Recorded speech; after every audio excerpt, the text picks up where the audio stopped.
Gimme Tio. That was too quick. Yaundo. How are you? Good evening. Wow.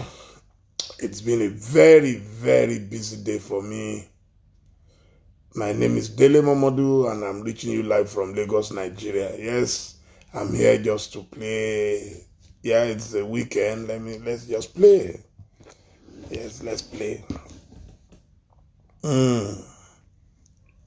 Vivian Onya, good evening. Thank you so much for joining us.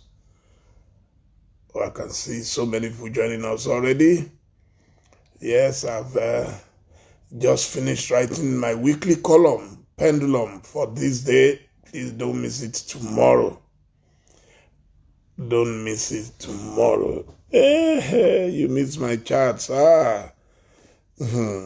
Bob D is busy doing so many things, but I'm still doing charts here and there. Either I'm being interviewed or I'm interviewing people, but don't worry. We shall resume fully maybe from next week. Yes, from next week we shall resume. So it's the weekend coming along.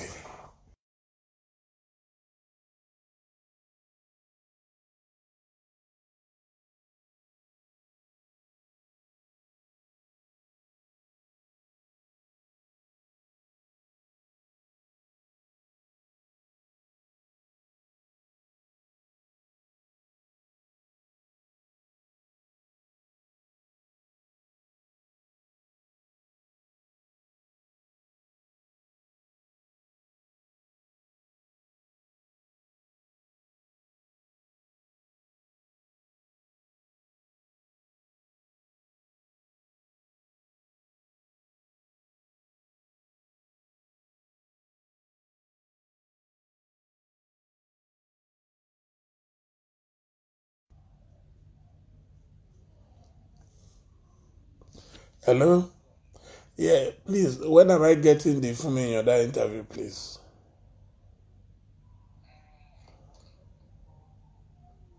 You said what?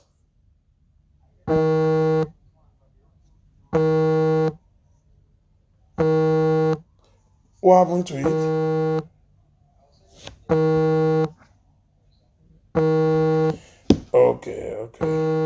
Okay. I'm waiting. I'm here.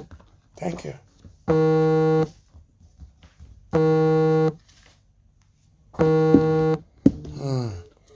Okay. They are exporting it because of the audio, and when it is ready, we shall post it. Henry Ukazu wants to know if my article is about Edo and APC Wahala. Ha. Just wait. Another 1 hour maximum, you will get it. Greeting from Malaysia, Aqua 447. Thank you so much. Thank you. Yes. What's happening here tonight? Okay, I can see Claudius Emporium. Thank you for joining us.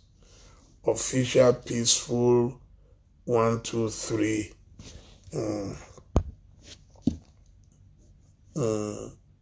Olamileko from Kansas. Oh my God. Bob D of the Universe. Thank you so much. We are here. Henry the Great. Yes, I'm looking forward to reading your own article as well. Okay, King Nico is watching from Ghana. That's my person, Ghana. Yes, I'm happy that Nigeria and Ghana are resolving their issues now. That's very good. It's not good when two close people fight. It's not a good idea. I can see Yinkus. Good evening, Yinkus. You are very regular here. I can see I am Tope Alabi. Thank you so much. I can see Fumi B. Fowora. Greetings from Cape Town. Wow. Don't make me miss Cape Town now. I love Cape Town. Very beautiful place. Probably Cape Town is one of my favorite places, destinations in the world. Very beautiful. More beautiful than Joburg. Mm.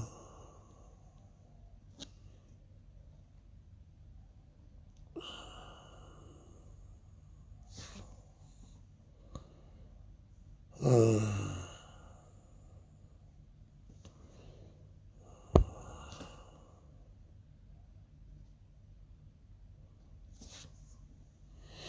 Let's see.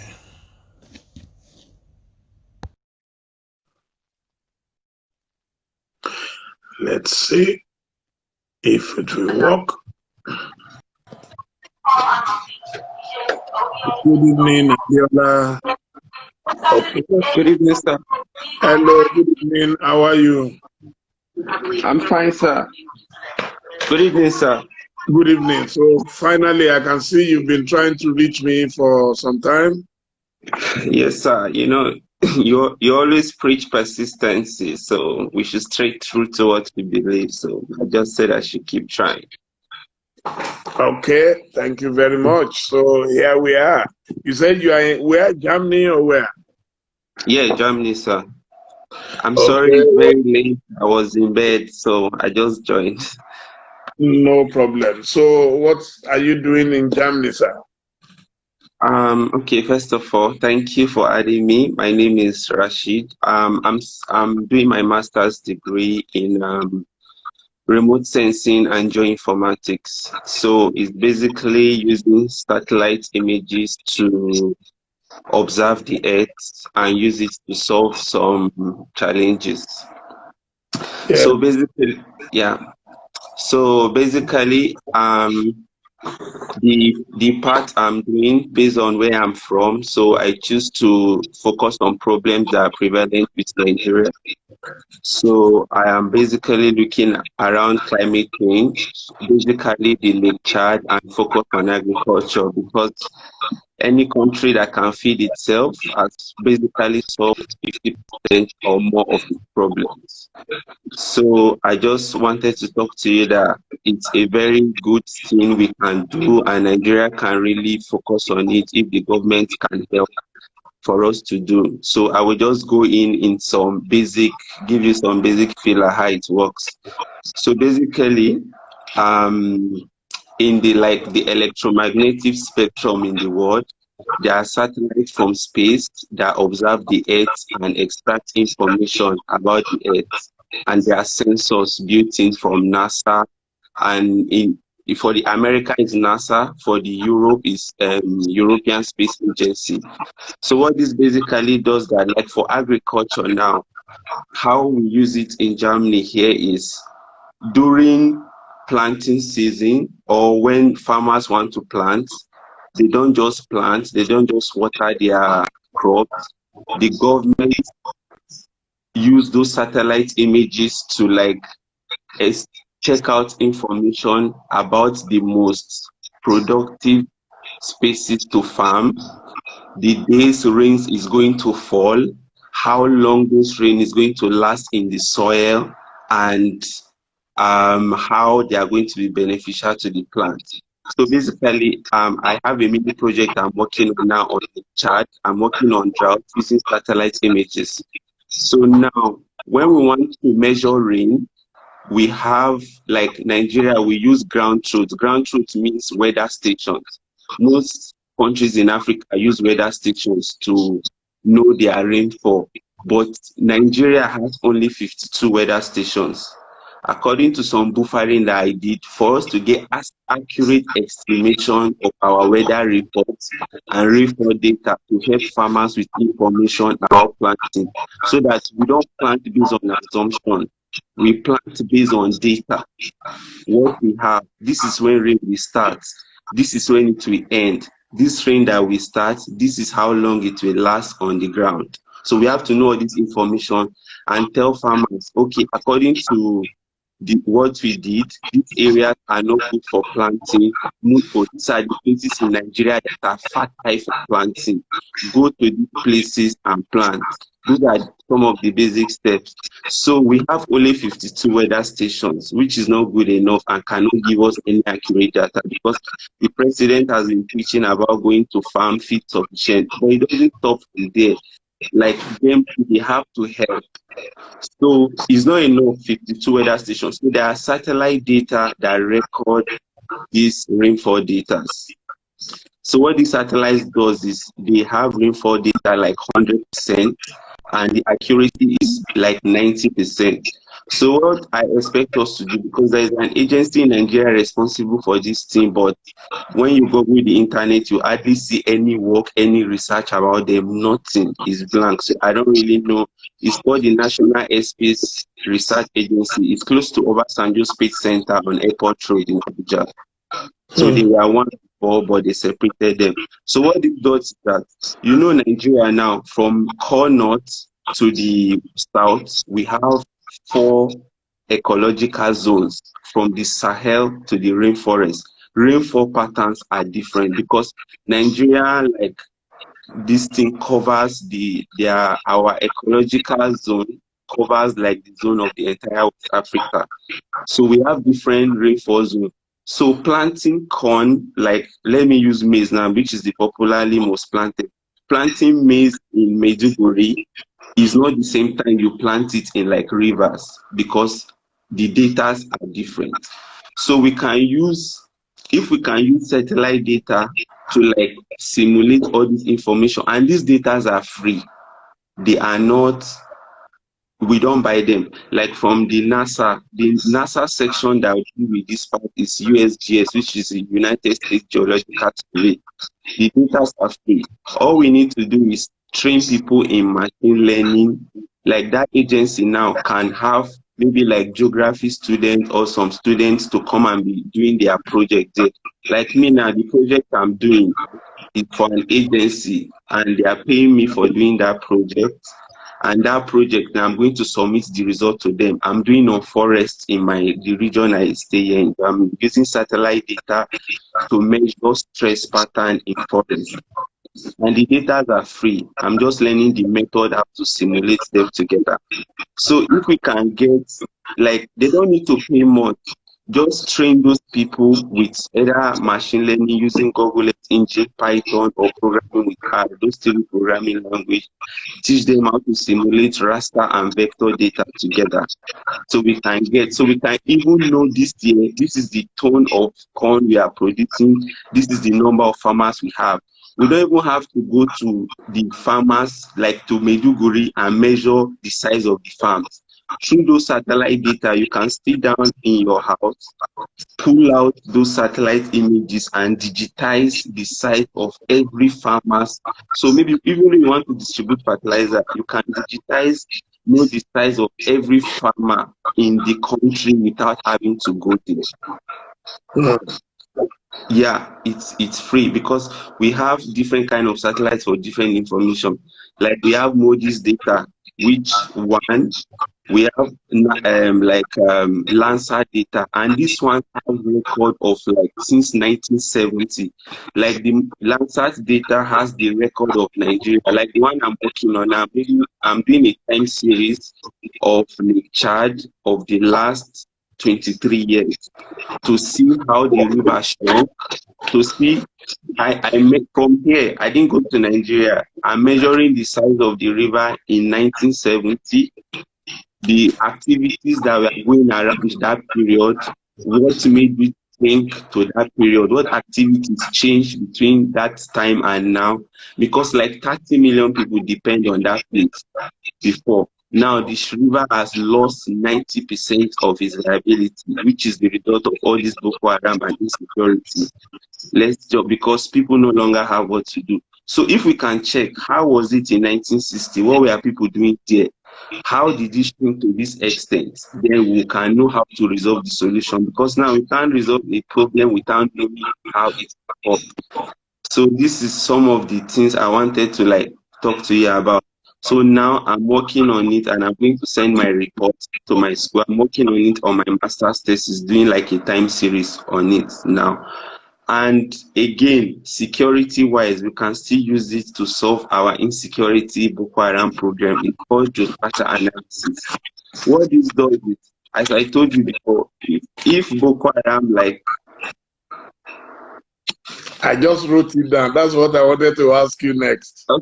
okay, if Boko Haram started like in 2014, there is satellite record of 2014 of Sambisa Forest.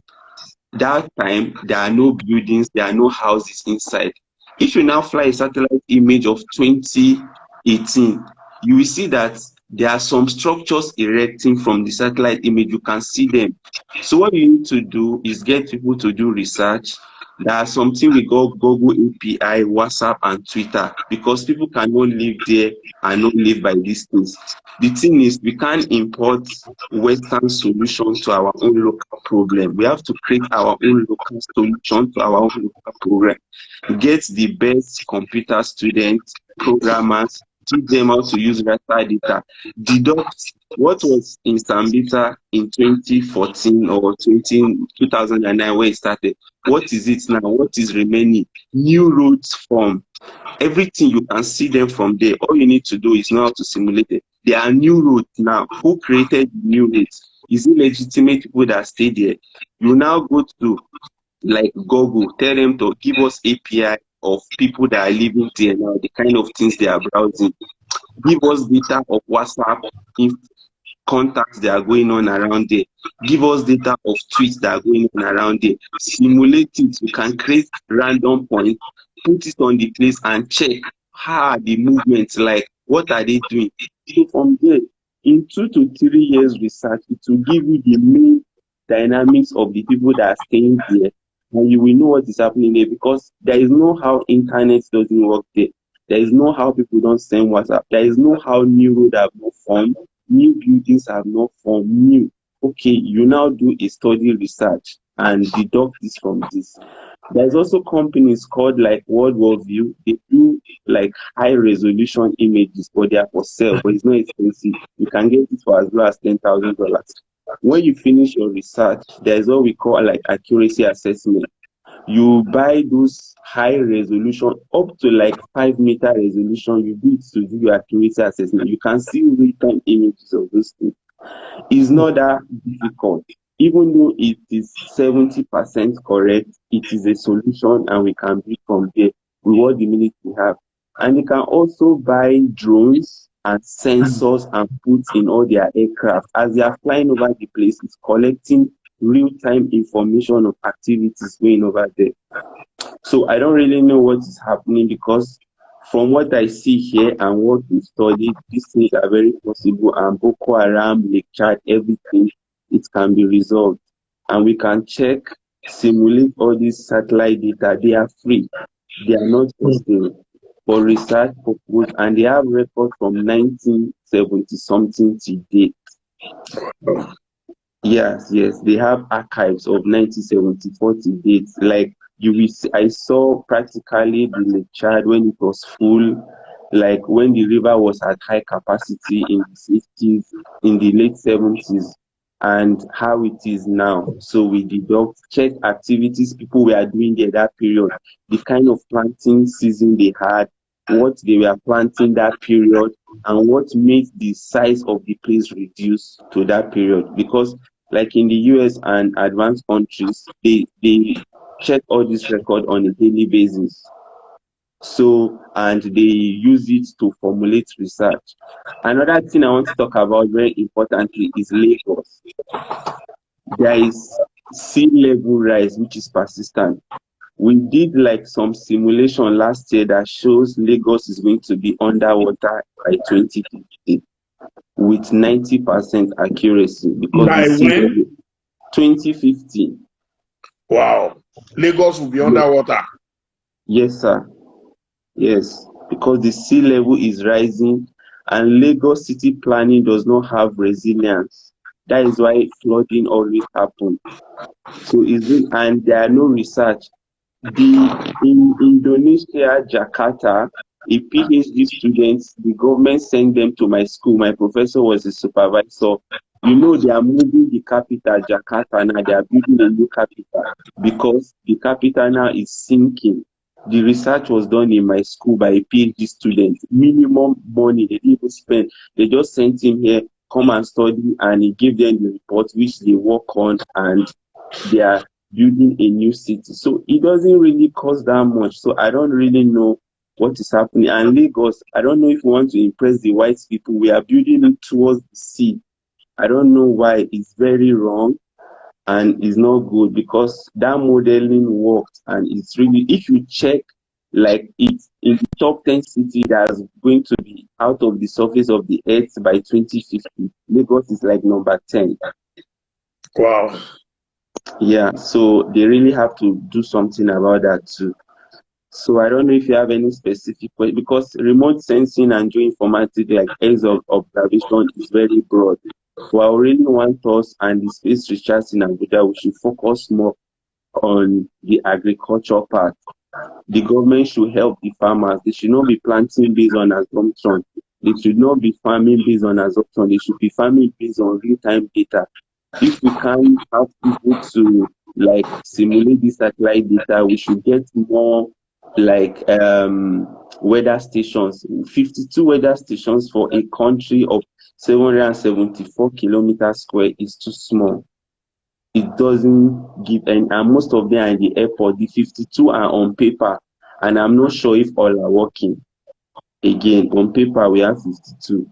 So all the data we see about, and then we can sell this data to research institutes in Europe. The government can still make money from it if they invest in it in the long run, because people don't want to go to places again. Everybody wants to do simulation. Like last in, let me tell you how people have been proactive here. In the next 100 years in Germany, the timber that they are going to use and their forest, they already have a plan for it, and they've planted them now. And I don't know if you are aware, in 2018, there was an heat wave in Germany, the hottest period in the history of Germany, and it started affecting the forest. Do you know that was the project we did that semester to check the damage of it already? And we use satellite images. We did not go there. We use satellite data of temperature. Everything you want, you can get it, of temperature and the NDVI. NDVI is just the measure of vegetation, of how healthy a vegetation is. To measure the NDVI and the temperature of the place, to check the places that were hit and the fall. Because forestry in Germany is a big market. It's a very big market. So it contributes a lot to their GDP, and they don't really play with it. So already we were measuring which area were affected, and the heat wave brought about a back beetle infection. So imagine we using satellite images to detect back beetle infection and the area of the forest that were affected by the heat wave and how they are going to solve the problem. We students did that as like a class, like our 10 paper, because here masters we don't write exam, we do project of 10 paper to submit, then the professors assess it as our grade for that semester. So that was what we did for that period. Yes. So like we really, it's good to tell people to go to farm, but the government on their hand has to help them too, because most people now in the Maiduguri corner, they just plant based on assumption. Okay, June in this is ready season. No, it doesn't happen that way. Here in Germany, the government tell you the week to plant, they tell you the week to water the plant, and they tell you the week to harvest. Everything is being done, and we measure the size. Like in the region when I'm in Rhineland-Palatinate, they have digitized version of all the farmers here, the record and the size of their farms. We measure it by satellite data. And it's not that difficult. It's not difficult to do. You don't even need 100 million naira to do all this thing. And which means you are going to have accurate data of what the country will be producing that year. And the agency collects billions in allocation every year. So I don't really know. So if you have any questions, sir, or you would like us to talk more, for me to prepare a note about a particular topic, I can really do something like that. Yes. Thank you so much for your time. Yes, sir. Someone, Madam Abiola of Sterling Bank, has said you should drop your email. So maybe you send it by DM to me. If you send your Okay, email, sir. then I'll Okay, forward sir. to them. Maybe you might talk to the bank. I don't know what they can do. Okay, They sir. may give you access to potential investors. There are three key things that you've mentioned. The first is about the farming, the agriculture, how you can use data collected Yes, sir. via satellites to know when Yes, to sir. plant, where to plant, and stuff like that. I Okay. think the one about security is extremely fantastic Yes, because sir. if you ask me what's the biggest problem in Nigeria today, it's insecurity. And I often ask the question that why is it so difficult with technology and everything now? Why is it so difficult to focus on Sambisa Forest or wherever and Mm. nobody has the answer? So maybe you will be able to assist government Yeah, about we that. can. Then the third one is about Lagos going underwater. I hope that the people of Lagos are listening to that. Because every time Yeah. it rains now, it's like Lagos is Yeah. about to collapse, especially around the Lekki area. It's really Yeah. bad. Yeah. So It's we'll see if we can talk to some people in government and if they would find experts and include you, among them. Because people are just building. People are building. exactly. There's no Everybody's plan. building. Nobody's thinking about, hey, what if something happens Yeah. tomorrow? So, Yeah. so Yeah. now you're Because talking they are. about 2050. That's just 30 years away. Exactly, sir. And it's true. It's not a joke, sir. The ice sheet is melting. Like some professors from my school, they went to the South Pole and it's not been long they came back. They were there for like 6 months on research. So it's really critical. So I don't know why we are just building Lagos towards the sea. I don't know. And there is no city resilience and see places and it doesn't cost. We throw so much money into this thing, but I don't know why result doesn't come out. People I know, countries I know here, they don't throw. Do you know? I don't know.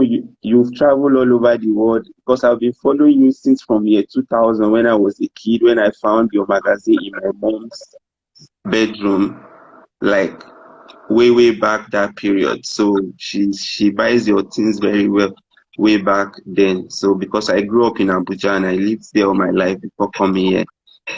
Even in Luxembourg here, let me tell you how these people have gone far with satellite images.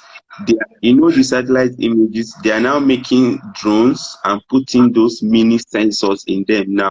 So there was one project we worked on my second semester. We were measuring the amount of nitrogen inside the potato with satellite data because they said the nitrogen contents in the potato field were too much. So Hmm. we are using yes, we used satellite data to measure the night. So now they even measure the water content inside food. So now another thing we can do now that drought is approaching because we are close to the Sahel and the wind is blowing, we can crossbreed corns that need minimum amount of water. We have biostatistician. We have one girl in my school here, she's in Nigeria from Adamawa.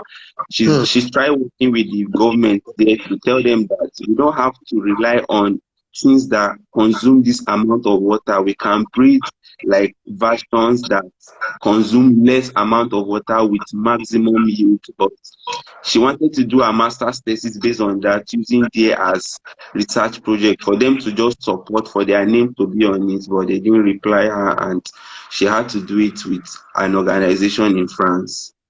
So so these are some of the challenges we like face because me now that I'm working like on droughts in Nigeria using the machine learning is difficult for me because there is no data, there is nothing. You have to really work. twice as hard as ordinary Europeans here, which there is data. Even China, Pakistan, they have data everywhere. Like it's really difficult for us here because we want to be faithful to our motherland and fatherland. So it's hard. So the research agency in Nigeria, that is NASDA, they call them, they really have to try and work because they get money, they get budgets, they should try and work, do this data, invest and help the farmers too. So they really have to try. Wow. Well, Yeah, I must thank you. Let's try everything possible to exchange contact, and then so we can take it further. I'm happy that you were able to join me tonight. I don't want you to release your contact information here because then people are going to bombard you with all sorts, and you don't want to be distracted from what you are doing. But if you send me a DM as quickly as possible, let me have your direct number, your WhatsApp number, your email address, and then so we'll see who and who will be interested. But definitely your contribution tonight has been fantastic. This is very, very, very. I always say that Nigerians are everywhere. They are doing great things. They are learning new things. But when they come back home, they have nothing to do with those things they learned abroad, which is unfortunate. If you come back now, you will expect that one state government will be able to just hijack you and take you somewhere. It's a lie. It's who you know, not what you know, unfortunately. So we'll continue to pray for our country and pray that things will turn out better than it is right now. So thank you, my brother Rashid. Thank you. Thank you so much. Thank you, sir. Thank you. I really appreciate the very message. So I'll send you my details on your DM now, sir. Please, thank you. Thank you, sir. God bless you. Good night. Good night, Bye. sir. Bye. Bye, everyone. Bye.